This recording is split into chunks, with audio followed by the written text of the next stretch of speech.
رب العالمین والعاقبۃ للمتقین والصلاۃ والسلام علی سید الانبیاء والمرسلین قال اللہ تعالی وتبارک فی القرآن المجید والفرقان الحمید بسم اللہ الرحمن الرحیم وانتم العالون ان کنتم مؤمنین صدق اللہ مولانا العظیم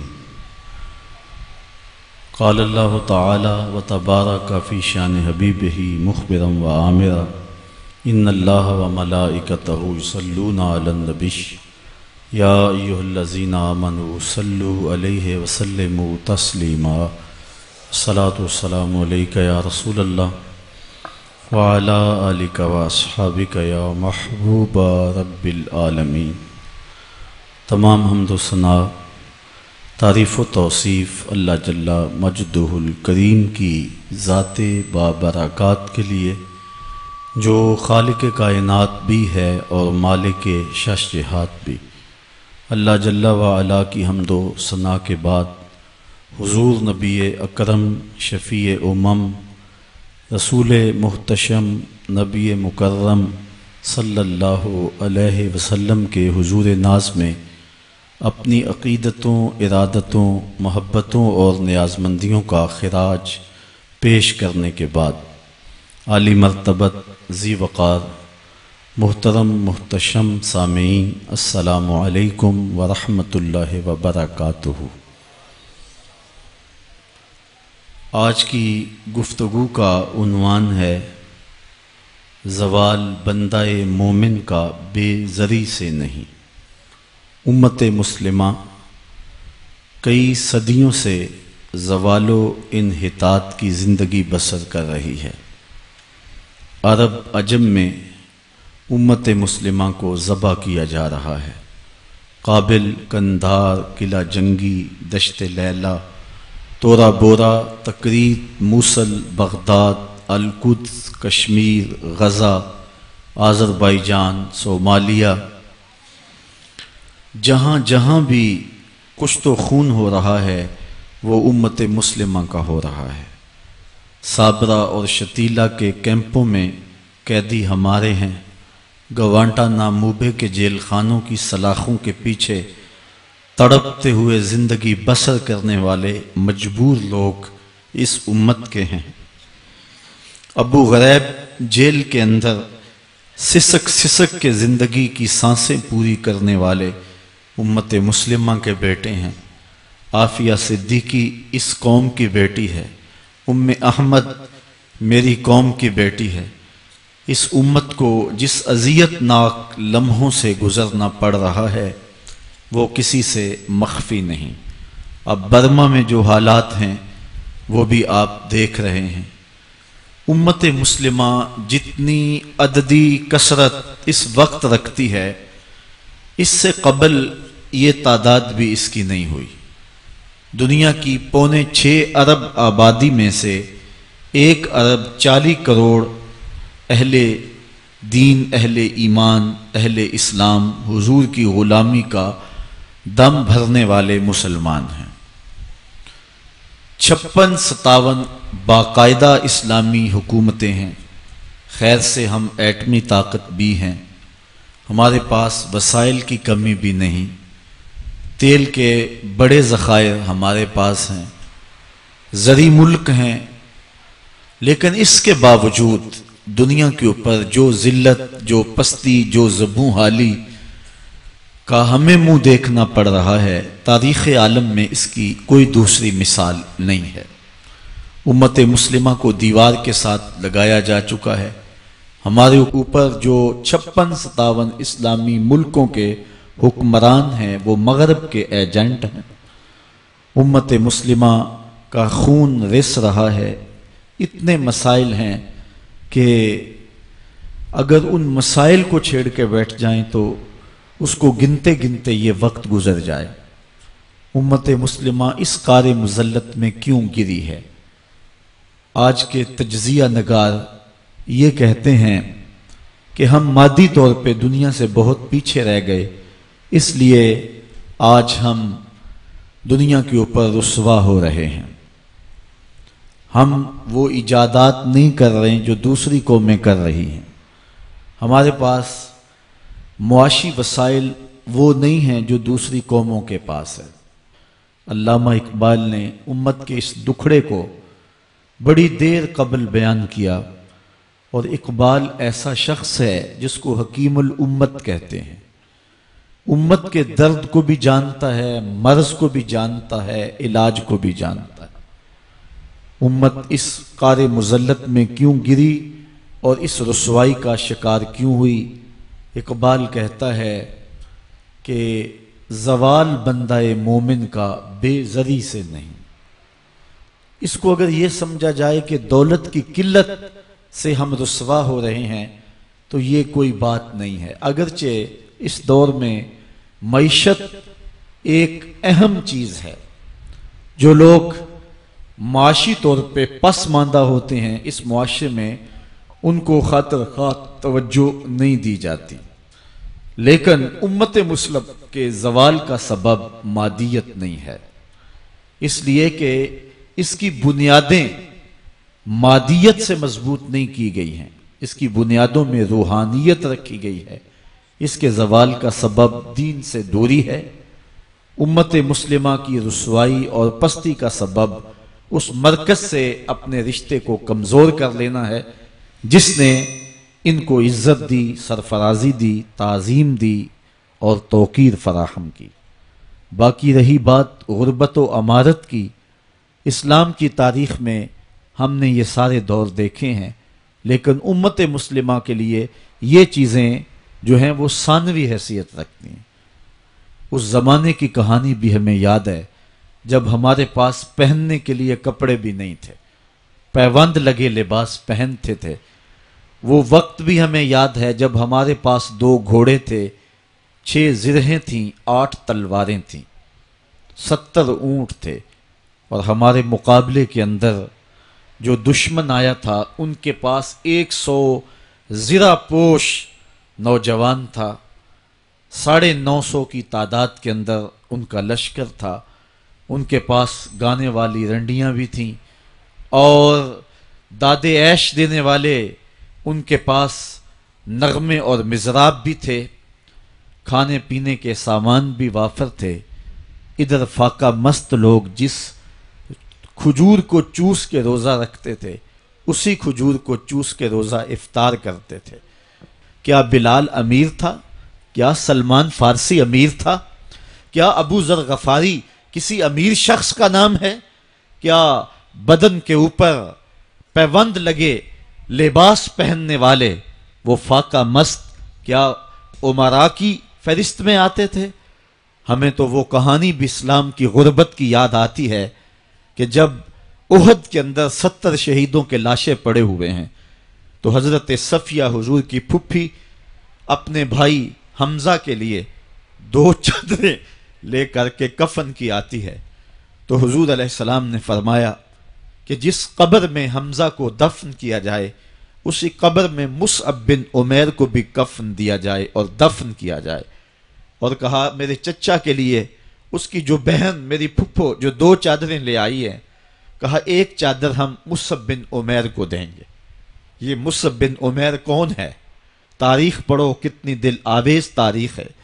مکے میں ایک امیر ترین خاتون ہے جس کے بیٹے کا نام مصعب ہے، اور وہ اپنے بیٹے کو اتنا خوبصورت لباس پہناتی ہے اور اتنے خوبصورت خوشبو اور عطر اس کو لگاتی ہے کہ مصعب بن عمیر جن گلیوں سے گزرتے تھے دیر تک وہ گلیاں مہکتی رہتی تھیں۔ لوگ کہتے تھے یہاں سے مصعب گزر کے گیا ہوگا اس لیے یہ گلیاں مہک رہی ہیں۔ اچھا، پھر مصعب پہ نظر پڑتی ہے میرے محمد عربی کی تو مصعب بن عمیر حضور کی زلفوں کا اسیر ہو جاتا ہے۔ ماں کافرہ ہے، جب پتہ چلتا ہے تو اس کا لباس بھی چھین لیتی ہے، سہولتیں اور آسودگیاں بھی واپس لے لیتی ہے۔ پھر وہ وقت بھی آیا کہ مصعب بن عمیر حبشہ کی جانب ہجرت کر جاتے ہیں۔ مکے کے حالات کچھ تھوڑے سے خوشگوار نظر آئے تو وہ حبشہ سے واپس مکے جب پلٹے تو ان کے بدن پہ جو چادر تھی وہ جگہ جگہ سے پھٹی ہوئی تھی۔ میرے آقا کریم علیہ السلام نے دیکھا تو حضور کی آنکھوں میں آنسو ٹپکنے لگے۔ کہا یہ وہی مصعب ہے جو اتنا خوش پوش نوجوان تھا کہ میں نے پورے مکے میں اس سے خوبصورت لباس پہننے والا کوئی دوسرا شخص نہیں دیکھا، اور آج میرے مصعب کو پہننے کے لیے جو چادر میسر ہے وہ بھی جگہ جگہ سے پھٹی ہوئی ہے۔ یہ اسلام کی غربت کی کہانی ہے، اور آج احد میں یہی مصعب بن عمیر شہید ہو جاتے ہیں اور ان کے لیے کفن بھی دستیاب نہیں ہے۔ حضور نے کہا جو میرے چچا کے لیے 2 چادریں لائی ہیں ان میں سے ایک کا کفن مصعب کو دے دو نا، اور دوسری چادر سے کفن میرے چچا کو دے دیا جائے۔ اچھا، حضرت مصعب کے لیے بڑی چادر رکھ دی گئی، اور حضرت امیر حمزہ کے لیے جو چادر تھی وہ چھوٹی تھی، اگر سر ڈھانپتے تھے تو پاؤں ننگے ہو جاتے، اگر پاؤں ڈھانپتے تھے تو سر ننگا ہو جاتا۔ حضور نے فرمایا میرے چچا کا سر ڈھانپ دو اور پاؤں کے اوپر اذخر نامی گھاس ڈال دو۔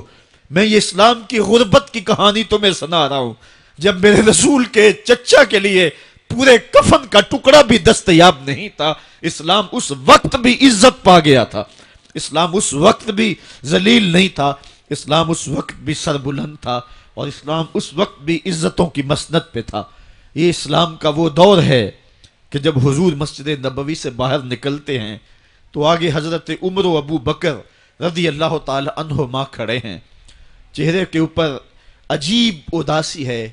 کہا عمر، ابو بکر اس وقت کیوں کھڑے ہو؟ عرض کی حضور بھوک نے گھر میں ٹکنے نہیں دیا، ہم نے چاہا حضور کا چہرہ دیکھ لیں تو کچھ پیاس بجھ جائے، کچھ بھوک مٹ جائے۔ حضور نے فرمایا میرا حال بھی یہی ہے، جس چیز نے تجھے گھروں سے نکالا ہے وہی چیز مجھے گھر سے نکال لائی ہے۔ چلتے ہوئے حضرت ابو ایوب انصاری کے گھر کے قریب سے گزرے،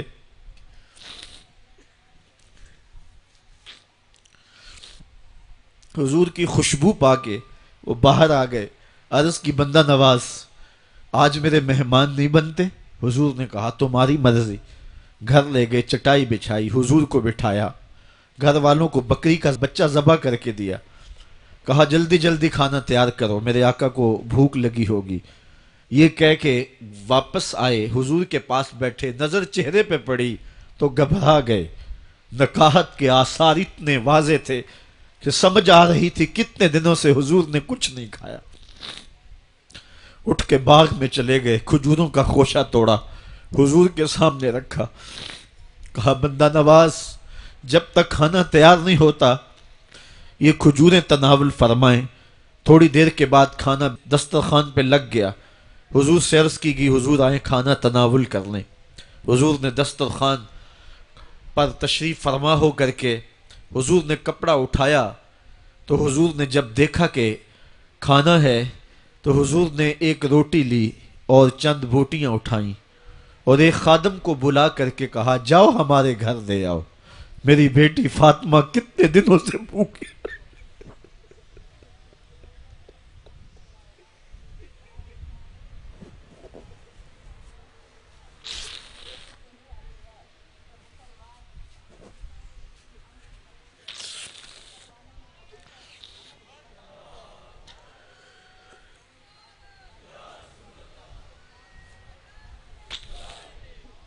کہا جاؤ ہمارے گھر دے آؤ، میری فاطمہ کتنے دنوں سے بھوکی بیٹھی ہوئی ہے۔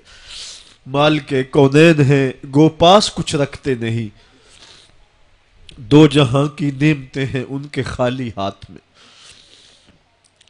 آپ کو پتہ ہوگا کہ جب میرے رسول کا انتقال ہوا ہے، حضور کا وصال ہوا ہے، تو حضور کی ایک زرہ ایک یہودی کے گھر میں گروی رکھی ہوئی تھی، حضور نے زرہ رکھ کر کے اس سے قرض لیا ہوا تھا۔ یہ اسلام کی غربت کی کہانی ہے، اور پھر اللہ نے اسلام کو امارت کے رنگ بھی دیے۔ آؤ تمہیں کہانی سناؤں، حضرت عدی بن حاتم روایت کرتے ہیں، صحیح بخاری میں روایت ہے۔ یہ حاتم تائی کے بیٹے ہیں، کہتے ہیں میں حضور کی خدمت میں حاضر ہوا، ایک شخص آیا کہنے لگا حضور غربت نے میرا برا حال کر دیا ہے، اور اس نے شکایت کی غربت کی، پسماندگی کی اور اپنی معاشی بدحالی کی۔ پھر ایک شخص آیا کہنے لگا حضور میرے پاس دولت تو ہے لیکن میں نے جس منزل پہ جانا ہے راستہ پر خطر ہے، تو میرے لیے کیا حکم ہے کہ میں کیسے راستہ طے کروں؟ تو یہ دو لوگوں نے یہ باتیں کی تو حضرت عدی کہتے ہیں کہ حضور نے روئے سخن میری جانب موڑا اور میری جانب مخاطب ہو کے کہا، عدی تو نے ہیرا دیکھا ہے؟ عدی کہتے ہیں میں نے عرض کی حضور دیکھا نہیں، سنا ہے۔ ہیرا یہ شہر ہے عراق کا۔ تو حضور نے فرمایا، عدی تو نے ہیرا دیکھا ہے؟ میں نے کہا نہیں حضور دیکھا نہیں، اس کا تذکرہ سنا ہے۔ فرمایا، عدی اگر اللہ تجھے زندگی کی مہلت دے تو ہیرا سے ایک خاتون چلے گی، تو اپنی آنکھوں سے دیکھے گا اور مکے تک پہنچے گی اور اللہ کے گھر کعبہ کا طواف کرے گی اور اس کو ہیرا سے لے کر کے مکے تک اللہ کے علاوہ کسی کا ڈر نہیں ہوگا۔ کہتے ہیں کہ میں نے دل میں کہا کہ پھر بنو طے کے ڈاکو مر گئے ہوں گے جنہوں نے عرب کے اوپر روب ڈال رکھا ہے، تو وہ تو پھر ختم ہو گئے ہوں گے۔ کہتے ہیں میں ابھی سوچ ہی رہا تھا کہ حضور نے مزید میری حیرت میں اضافہ کرتے ہوئے کہا، عدی اگر تجھے اللہ نے زندگی کی مہلت دی تو تو دیکھے گا کہ کسرا کے خزانے تیری جھولی میں ہوں گے۔ تو اس دور کی سپر طاقت تھی۔ میں نے کہا حضور کسرا بن ہرمز؟ حضور نے فرمایا ہاں کسرا بن ہرمز۔ کہتے ہیں کہ حضور نے پھر فرمایا، عدی اگر تو زندگی پائی تو تو وہ دن بھی دیکھے گا کہ ایک شخص زکوٰۃ کی رقم لے کر کے، زکوٰۃ کی چاندی لے کر کے، زکوٰۃ کا سونا لے کر کے نکلے گا اور اس کو کوئی زکوٰۃ کا مستحق ہی نہیں ملے گا۔ حضرت عدی بن حاتم کہتے ہیں کہ پھر میں نے وہ منظر اپنی آنکھوں سے دیکھا کہ ہیرا سے ایک خاتون چلی اور مکے تک پہنچی اور امن ایسا تھا کہ اس کو اللہ کے علاوہ کسی کا ڈر نہیں تھا۔ پھر وہ لمحے بھی میں نے دیکھے کہ کسرا بن ہرمز کے خزانے مسجد نبوی کے باہر پڑے ہوئے ہیں۔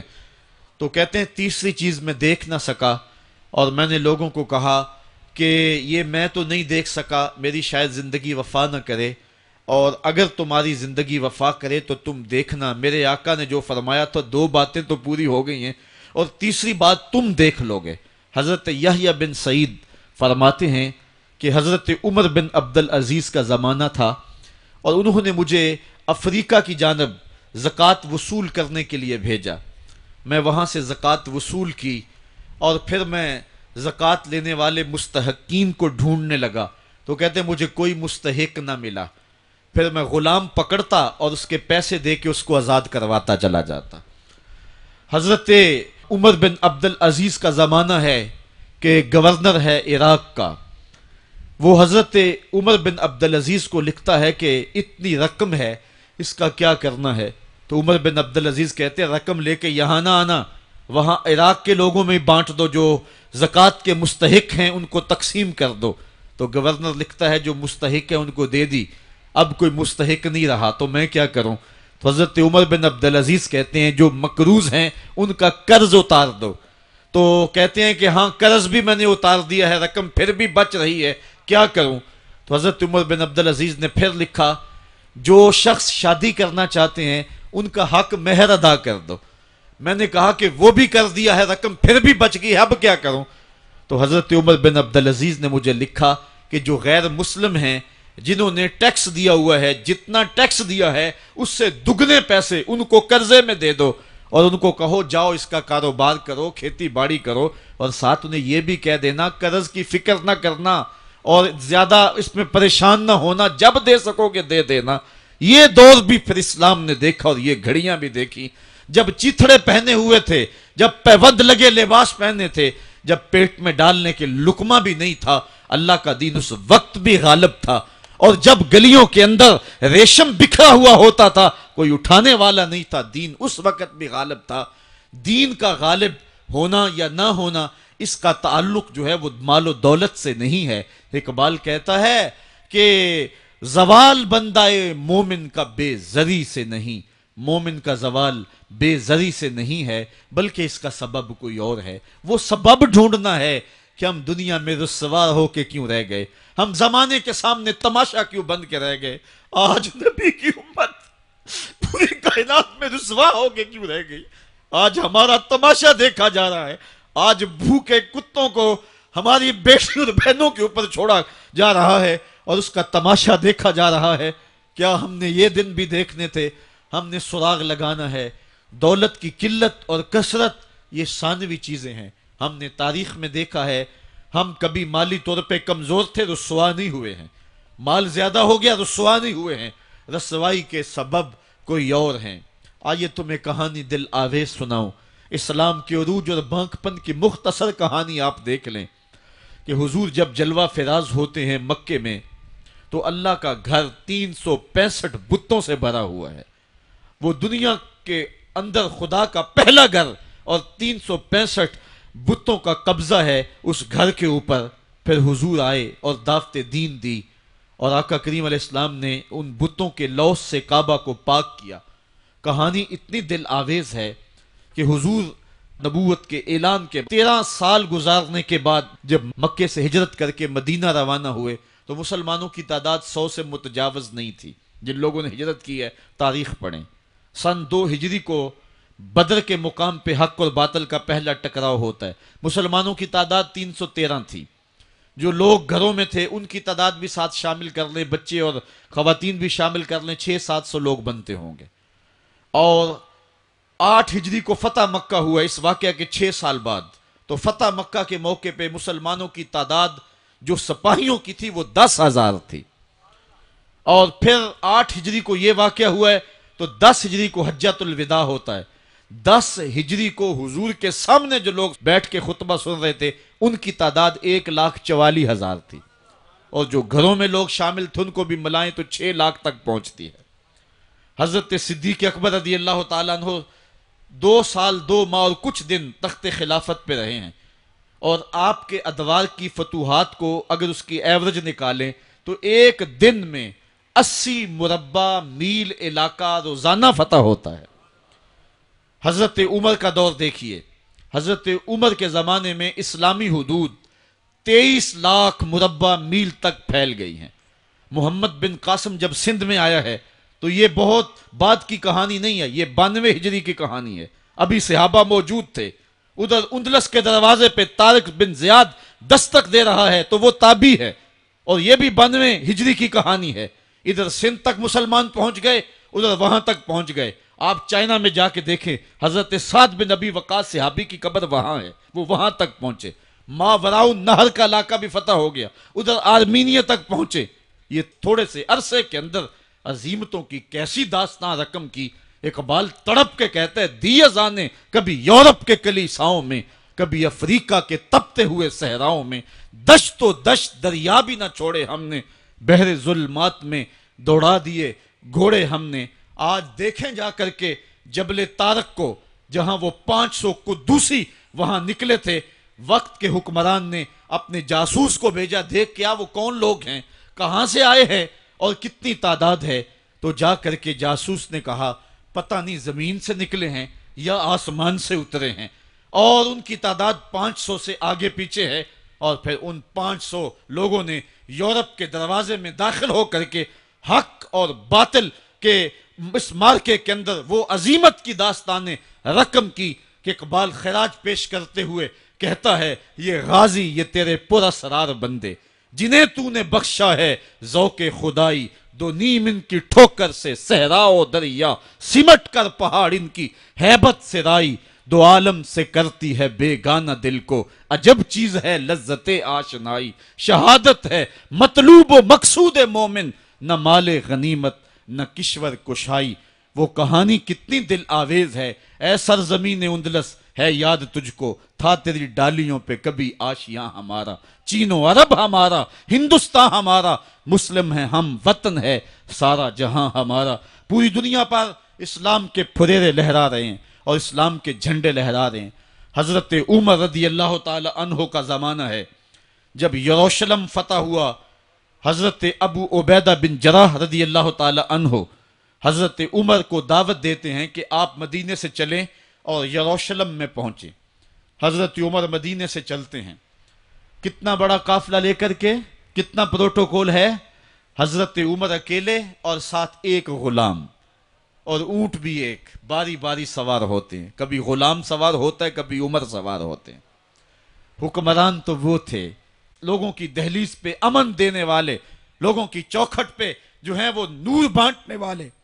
آج کے حکمرانوں نے تمہیں رمضان المبارک کے اندر لوڈ شیڈنگ کا پیکج دیا ہے، اور آج بچے بھی تڑپ رہے ہیں اور جوان بھی سسک رہے ہیں، اور ماہ سیام میں جن اذیتوں میں قوم کو مبتلا کر دیا ہے وہ کسی سے مخفی نہیں ہے۔ اور تمہیں میں حضرت عمر کی کہانی سناؤں۔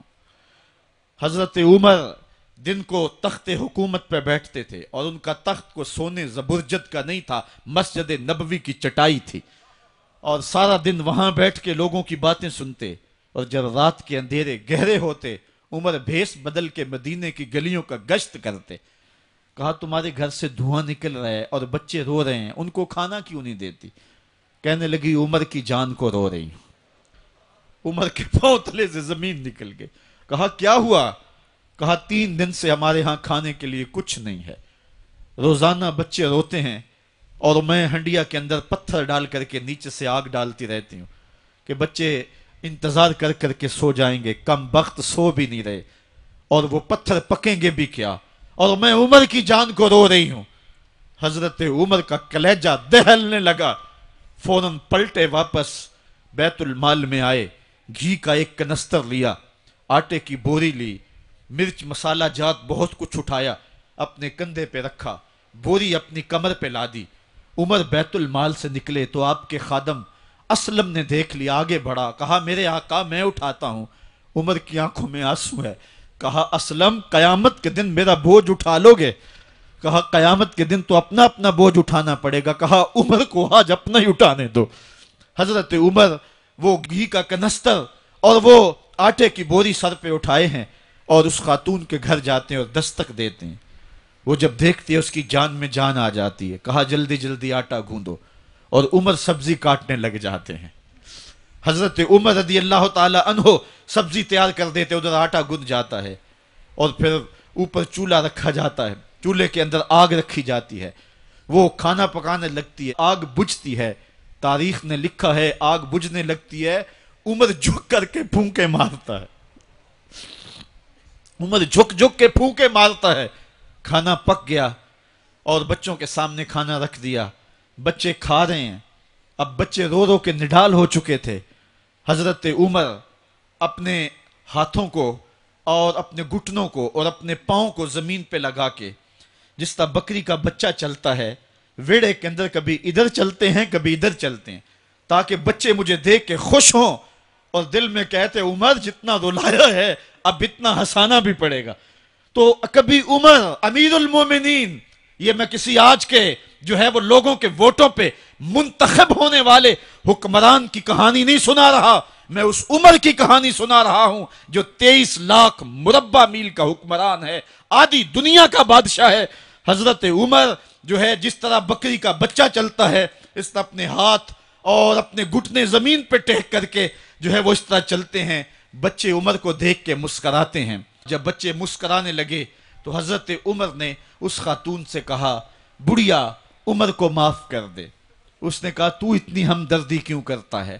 کہا عمر بیچارہ بڑا پھنسا ہوا ہے، فکر ہے اس کو یرموک و فسطاط و حلوان کی، جب فتح ہے مصر تو تیاری ہے ایران کی، آتے جاتے وفد سے ملاقات بھی کرتا ہوگا، آتے جاتے وفد سے ملاقات بھی کرتا ہوگا، اور شب کو معلوم حالات بھی کرتا ہوگا، کانٹوں میں الجھی ہوئی بیچارے کی جان ہے، نیند اس کو بھی آتی ہے، آخر وہ انسان ہے، میری بہن عمر کو معاف کر دے۔ اس نے کہا نانا عمر کی بات میرے سامنے نہ کر، قیامت کا دن ہوگا، عمر کا گریبان ہوگا اور میرا ہاتھ ہوگا۔ جب اس نے یہ بات کہی تو عمر برداشت نہ کر سکے، بچوں کی طرح بلک بلک کے رونے لگے۔ کہا وہ بد نصیب عمر تیرے سامنے ہے، آج ہی کہلا جو کہنا ہے، قیامت کے دن مجھے معاف رکھنا۔ اس نے کہا تو عمر ہے؟ کہا بد نصیب عمر تیرے سامنے کھڑا ہوں۔ میرے عمر کہتے ہیں اگر دجلہ کے کنارے ایک بکری کا بچہ بھی پیاسا مر گیا، اس کا حساب بھی عمر سے لیا جائے گا۔ اللہ اکبر۔ میں اس حضرت عمر کی کہانی سنانے لگا تھا۔ حضرت عمر نکلے یروشلم میں، ایک اونٹ ہے، ایک غلام ہے، کبھی وہ سوار ہوتا ہے، کبھی آپ باری مقرر کی ہے۔ جب قریب پہنچے یروشلم کے تو عمر کی باری نکیل پکڑنے کی اور غلام کی باری اوپر سوار ہونے کی آ گئی۔ غلام نے کہا آقا میں مرضی سے اپنی باری چھوڑتا ہوں، آپ آ جائیں، دشمنوں کے مفتوحہ علاقے میں آ رہے ہیں، تازہ تازہ علاقہ فتح ہوا ہے، اسلام کی شان و شوکت ظاہر ہو۔ عمر نے کہا اسلام کی شان و شوکت ایسے ظاہر نہیں ہوتی ہے، اپنی باری پہ تم بیٹھو گے، اپنی باری پہ میں بیٹھوں گا۔ لوگ منتظر کھڑے ہیں، دور سے جب دیکھا کہا اس کی ہیبت سے کانپتے تھے ہم، یہ تو کوئی حبشی لگتا ہے، رنگ کالا ہے، ہونٹ موٹے ہیں، اس سے تو زیادہ حسین اس کا غلام ہے جو آگے آگے چل رہا ہے۔ حضرت ابو عبیدہ نے کہا دھوکہ کھا رہے ہو، ہمارا آقا وہ نہیں ہے جو اونٹنی کے اوپر سوار ہے، ہمارا آقا وہ ہے جو لگام تھامے آگے آگے چل رہا ہے۔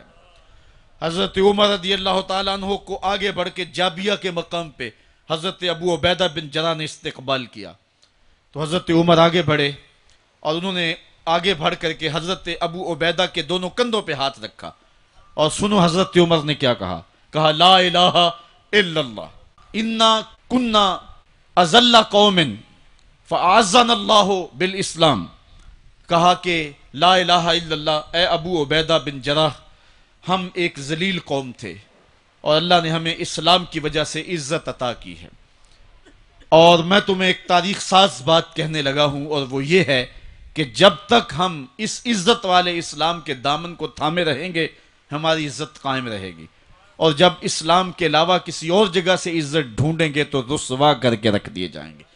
یہ ہے وہ خلاصہ جو حضرت عمر نے امتوں کے عروج و زوال کا بیان کیا ہے۔ اس امت کو جو خیرات ملی ہے تخت و تاج کی، وہ پینٹاگون سے نہیں ملی، وہ واشنگٹن سے نہیں ملی، وہ وائٹ ہاؤس سے نہیں ملی، وہ محمد عربی کے جوڑوں کا صدقہ ملی ہے۔ اس لیے جب ہم نے اسلام سے انحراف کیا، پاکستان حاصل کیا گیا تھا، پاکستان کا مطلب کیا؟ لا الہ الا اللہ، ہم نے اس نعرے کو چھوڑ دیا ہوا ہے، ہم نے انحراف کر دیا ہے۔ آج ہماری نظریں مغرب کی طرف لگی ہیں کہ تخت و تاج اس سے نصیب ہوتے ہیں، اور دنیا کے اوپر ہم رسوا ہو کے رہ گئے۔ ہماری پستی، ہماری زبوحالی، ہماری ذلت کا سبب یہ ہے کہ جس جگہ سے ہمیں عزت ملی تھی ہم نے وہ مرکز ہی چھوڑ دیا ہے۔ اس مرکز حیات کو، اس مرکز زندگی کو، اس مرکز عزت کو ہم نے چھوڑ دیا ہے، اور دنیا کے اوپر ہم رسوا ہو رہے ہیں۔ انہی حضرت عمر کی کہانی ہے، وادی تہامہ سے گزر رہے تھے کہ بچوں کی طرح بلک بلک کے رونے لگے۔ کہا عمر جوان آدمی ہو اور بچوں کی طرح بلک کے رو رہے ہو؟ کہا تم نہیں جانتے، مجھے بچپن کی کہانی یاد آ گئی۔ کہا کیا کہانی ہے؟ کہا یہی عرض تہامہ تھی، میرے باپ خطاب نے مجھے 5 اونٹ دیے تھے، کہا انہیں لائن میں کھڑا کرو سیدھا، میں آگے والا سیدھا کرتا تھا، پیچھے والا ٹیڑھا ہو جاتا، پیچھے والا سیدھا کرتا، آگے والا ٹیڑھا ہو جاتا۔ میرے باپ خطاب نے مجھے بڑا مارا۔ کہا ایک عرب کے بیٹے ہو کے تم سے 5 اونٹ لائن میں کھڑے نہیں ہوتے؟ کہا ایک زمانہ عمر پہ وہ تھا کہ اس سے 5 اونٹ لائن میں کھڑے نہیں ہوتے تھے، اور آج شرق سے لے کر غرب تک 23 لاکھ مربع میل کی حکمرانی اور انسان بھی لائن میں کھڑے ہیں۔ یہ محمد عربی کے جوڑوں کا صدقہ نہیں ہے تو اور کیا ہے؟ عمر سے تو 5 اونٹ لائن میں کھڑے نہیں ہوتے تھے۔ تو یہ عزتیں، یہ تخت و تاج، یہ حکومتیں ہمیں حضور کی دہلیز سے ملی ہیں۔ جب ہم نے اس دہلیز کو چھوڑ دیا تو دنیا کے اوپر رسوا ہو گئے اور ذلیل کر کے رکھ دیے گئے۔ آج ہماری حالت یہ ہے کہ غیر بھی ہمیں تانے دے رہے ہیں۔ میرا ایک دوست پچھلے دنوں کے اندر ننکانہ صاحب گیا تو وہ مجھے آ کر کے جو کہانی سنانے لگا، اس کی آنکھوں میں نمی تھی اور اس کے لہجے میں بے پناہ درد تھا۔ کہنے لگا کہ مجھے شوق دامن یہ ہوا کہ میں یہاں سکھوں کا گردوارہ بھی دیکھوں۔ کہتے میں اسی شوق میں ان کا گردوارہ دیکھنے چلا گیا، تو جب گردوارے کی سیڑھیاں آئیں تو میں جوتے اتارے اور میں سوچ رہا تھا کہ ان کو سمیٹ کے کہاں سنبھالوں، تو ایک شخص آگے بڑھا اور مجھے کہنے لگا کہ آپ تسلی سے جائیں، یہ گردوارہ ہے، مسلمانوں کی مسجد نہیں ہے۔ تو کہتا کہ میرا کلیجہ پھٹنے لگا کہ ہم اس قدر اخلاقی پستی کا شکار ہو گئے ہیں، کیونکہ جواب تو میرے پاس نہیں تھا جو اس کو میں دے سکتا، کیونکہ ہماری حالت بین ہی یہی ہے۔ تو کہتا ہے کہ میرا کلیجہ کٹنے لگا کہ ہم اس پستی اور اس ذلت کے مقام پہ چلے گئے ہیں۔ اب ہمارے ملک کے اندر جو ہمارے ذمی ہیں وہ بھی ہم کو جو ہے وہ تانا دے رہے ہیں، اور ہمارے مستامن بھی ہم کو تانا دے رہے ہیں، اور ملک کے اندر بھی ہم کو ذلت و رسوائی کا سامنا کرنا پڑ رہا ہے۔ یہ ہماری ذلت اور رسوائی کی مثالیں ہیں۔ ہماری اخلاقی پستی اور زبوحالی نے ہم کو کہیں کا نہیں چھوڑا ہے۔ میں بہت پرانی کہانی نہیں سنانے لگا آپ کو، یہ قرون اولیٰ کی کہانی نہیں ہے، یہ کہانی جو ہے وہ صحابہ کے زمانے کی بھی نہیں ہے، یہ کہانی جو ہے وہ تابعین کے بھی دور کی نہیں ہے، محدثین کے دور کی بھی نہیں ہے، یہ سری سختی کے زمانے کی کہانی بھی نہیں ہے، یہ جنید بغدادی کے دور کی بھی نہیں ہے، ہاں یہ مجدد الف ثانی کے زمانے کی کہانی بھی نہیں ہے، یہ کل کی بات ہے۔ ہم دور غلامی میں تھے، ہمارے اوپر انگریز حکومت کر رہا تھا، ایک انگریز افسر شاہی مسجد دیکھنے کے لیے آیا، اور جب چبوترے کے اوپر چڑھا تو ایک گداگر نے اس کے آگے ہاتھ پھیلایا، اس نے بٹوا نکالا اور اس کی ہتھیلی میں کچھ پیسے رکھے، دوبارہ وہ جیب میں بٹوا ڈالنے لگا تو بٹوا اس کے ہاتھ سے گر گیا اور وہ بے توجہی میں اندر چلا گیا۔ اس گداگر نے آگے بڑھ کے اس بٹوے کو پکڑ لیا، خیال تھا یہ واپس آئے گا تو میں اس کو بٹوا دے دوں گا، لیکن وہ کسی اور دروازے سے نکل گیا اور یہ منتظر رہا، وقت گزرتا رہا۔ 1 سال گزرنے کے بعد وہ دوبارہ پھر آیا، اس کا کوئی دوست اسے ملنے آیا تھا انگلستان سے، اس کو شاہی مسجد دکھلانے کے لیے وہ پھر آیا، یہ گداگر وہاں بیٹھا ہوا تھا، اس نے پہچان لیا، کہا صاحب 2 لمحوں کے لیے رکیے، مجھے آپ سے ضروری کام ہے۔ دوڑا دوڑا گیا، قریبی گھر تھا، وہاں سے وہ بٹوا اٹھا لایا، اس میں بہت زیادہ جو ہے وہ پیسے تھے، کہا یہ 1 سال قبل آپ آئے تھے، آپ کو یاد ہو نہ یاد، آپ کا یہ بٹوا گر گیا، میں ڈھونڈتا رہا، آپ مل نہ پائے۔ اس نے جب دیکھا، وہ ایک کبھی بٹوے کے اندر رقم کو دیکھے، کبھی گداگر کے چہرے کو دیکھے، پھر اس سے رہا نہ گیا، اس نے کہا تو گداگر ہے اور تو ایک ایک پائی صبح سے شام تک اکٹھی کرتا ہے، اتنی رقم تجھے اکٹھی مل گئی تو اس رقم سے اپنا گھر بنا سکتا تھا، کاروبار سیٹ کر سکتا تھا، اور 1 سال ہو گیا تو میرا انتظار کرتا رہا۔ اس نے کہا بابو بات رقم کی نہیں ہے، تو عیسائی ہے اور میں مسلمان ہوں، کل قیامت کے دن اگر تیرے نبی نے میرے نبی کو کہا کہ میرے امتی کا بٹوا گرا تھا اور تیرے غلام نے پکڑا تھا، تو پھر میرا نبی جو ہے تیرے نبی کے سامنے شرمسار ہوگا۔ میں گداگر ضرور ہوں، بے غیرت نہیں ہوں، میں نہیں چاہتا کہ میرے نبی کو تیرے نبی کے سامنے شرمندگی ہو۔ یہ تو گداگروں کی کہانی ہے، آج شاہوں کی کہانیاں سناؤں تو کلیجہ منہ کو آئے، آج وزیروں کی کہانیاں سناؤں تو کلیجہ پھٹنے لگے، آج آیان سلطنت پہ براجماں تخت شاہی پہ بیٹھے ہوئے، آج یہ وزراء، آج یہ افسر، آج یہ وڈیرے، ان کی کہانیاں چھیڑ بیٹھوں تو کلیجہ پھٹنے لگے۔ جب میں کہتا ہوں الہی میرا احوال دیکھ، حکم ہوتا ہے اپنا نامہ اعمال دیکھ۔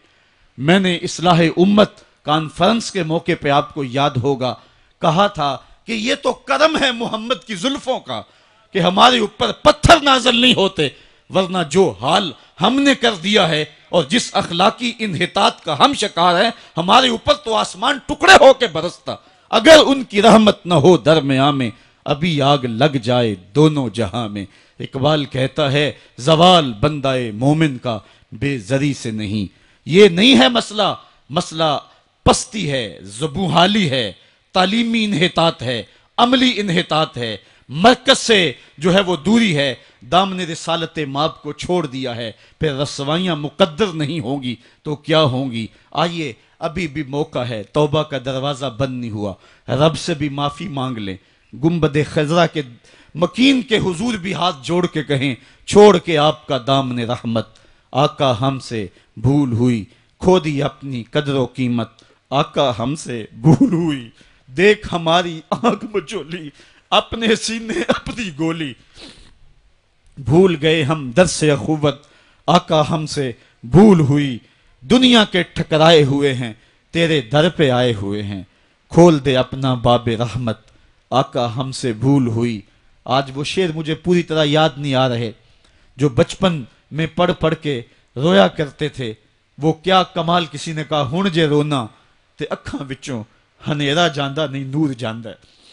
آج امت جس زبوحالی میں پہنچ گئی، ہن جے رونا تے اکھاں وچوں ہندیرا جاندہ نہیں نور جاندہ ہے، میں بدبخت نو ویکھ کے میرا سایہ بھی میتھوں دور جاندہ ہے، میں پاپی مجرم، میں میلا اتھرو، میں پاپی بندہ، حضور معافی، حضور معافی، حضور معافی، حضور معافی، تساں سی ڈکیا جنہ کماں تھی، حضور جی میں او کر گیا واں، گناہاں دی دل دل دے اندر گل میں تیکر اتر گیا واں، تو ہاڈے حکماں نو چھڈ کے آقا میں جیندہ کتھے ہاں مر گیا واں، حضور معافی، حضور معافی، حضور معافی، حضور معافی۔ علامہ اقبال فرماتے ہیں آؤ اگر تم دوبارہ اسی عروج کو دیکھنا چاہتے ہو تو دامن مصطفیٰ کو تھام لو۔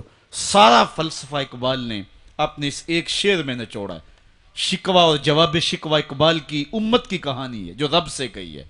شکوے میں کہتا ہے تیرے کعبے کو جبینوں سے بسایا ہم نے، نو انسانی کو غلامی سے چھڑایا ہم نے، پھر بھی ہم سے گلا ہے کہ وفادار نہیں، ہم وفادار نہیں تو بھی تو دلدار نہیں۔ لیکن جواب شکوہ میں جب جواب آتا سارا نشہ اترتا ہے، صیغہ بدلا، لفظ وہی ہیں، میرے کعبے کو جبینوں سے بسایا کس نے، نو انسانی کو غلامی سے چھڑایا کس نے، صفائے دہر سے باطل کو مٹایا کس نے، میرے قرآن کو سینوں سے لگایا کس نے، تھے تو آباب تمہارے ہی مگر تم کیا ہو، ہاتھ پہ ہاتھ درے منتظر فردا ہو، وائز قوم کی وہ پختہ خیالی نہ رہی، برق طبعی نہ رہی، شعلہ مکالی نہ رہی، رہ گئی رسم آزاں روح بلالی نہ رہی، فلسفہ رہ گیا تلقین غزالی نہ رہی، مسجد مرثیہ خواہیں کہ نمازی نہ رہے، یعنی صاحب اوصاف وہ حجازی نہ رہے۔ تو اقبال نے اپنے جواب شکوے کو یہاں آ کر کے روکا، صدا ادھر سے آ رہی ہے، امت کو علاج دیا جا رہا ہے۔ اقبال کے سارے فلسفے کا نچوڑ یہ ہے کہ محمد سے وفا تو نے تو ہم تیرے ہیں، یہ جہاں چیز ہے کیا لوح و قلم تیرے ہیں، پھر لوح بھی تیرے ہاتھ میں دے دیں گے، قلم بھی تیرے ہاتھ میں پکڑا دیں گے، تختی بھی تیرے پاس ہوگی، قلم بھی تیرے پاس ہوں گے، پھر تیری تقدیر کے فیصلے واشنگٹن میں نہیں ہوں گے، پھر خدا بندے سے خود پوچھے گا بتا تیری رضا کیا ہے۔ تو ہم نے ان راہوں کا مسافر بننا ہے۔ آئیو زندگی کا جمال اور زندگی کا حسن حاصل کرنے کے لیے حضور کی دہلیز پہ آ جائیں۔ بہت دور جا چکے ہیں، آقا کی رحمت اب بھی آوازیں دے رہی ہیں، میرے بھولے بھالے امتیوں واپس آ جاؤ، میں تمہیں سینے سے لگا کے تمہارے پچھلے سارے گناہ بخشوا دوں گا۔ اور رب کہہ رہے وَلَوْ أَنَّهُمْ إِذْ ظَلَمُوا أَنفُسَهُمْ جَاءُوكَ، ظلم کر بیٹھے ہو کوئی بات نہیں، میرے محبوب کی دہلیز پہ آ جاؤ، میرے نبی کے ہاتھ اٹھ گئے، میں تمہارے سارے گناہ معاف فرما دوں گا۔ اللہ کو توبہ قبول کرنے والا اور رحیم پاؤ گے۔ اللہ تعالیٰ مجھے آپ کو اپنی رحمتوں کے سائے میں دے۔ آفاق کے ہر ہر گوشے میں قرآن سنا کر دم لینا، اب رکنا نہیں، اب تھمنا نہیں، فردوس میں جا کر دم لینا، آفاق کے ہر ہر گوشے میں قرآن سنا کر دم لینا، اب رکنا نہیں، اب تھمنا